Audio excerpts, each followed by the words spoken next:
সামরিক বিমানে চড়িয়ে বেআইনি অভিবাসীদের ভারতে পাঠিয়ে দিয়েছে মার্কিন যুক্তরাষ্ট্র, এমনটাই জানা যাচ্ছে। অন্তত 104 জন ভারতীয়দের এভাবেই পাঠানো হয়েছে। তবে এক্ষেত্রে অবলম্বন হয়ে দাঁড়িয়েছে ডাঙ্কি রুট। হ্যাঁ, ডাঙ্কি রুট আসলে কি?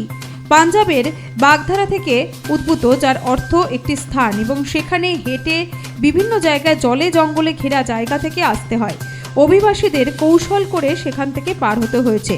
জলা জঙ্গলে ঘেরা সীমান্ত অতিক্রম করার পর তবেই তারা ভারতে ঢুকতে পেরেছে, এবং এজেন্টরা জাহাজের কন্টেনার বা গাড়িতে গোপন বগির মাধ্যমে পাচার করা থেকে শুরু করে নথি সরবরাহ সব কিছুই চলে এই ডাঙ্কি রুটের মাধ্যমে। এবার অভিবাসীদের পাঠাতে সেই ডাঙ্কি রুটই বেছে নিয়েছে আমেরিকা, এমনটাই কিন্তু জানা যাচ্ছে। আর সমুদ্রে ডুবে যেতে বসেছিল প্রচুর অভিবাসী, এমনটাও জানা যায়। সেই অবস্থাতেই রীতিমতো জোর করে অভিবাসীদের পাঠিয়ে দেওয়া হলো ভারতে, এমনটাই সূত্রের খবর। Bureau report, Nobel Bangla.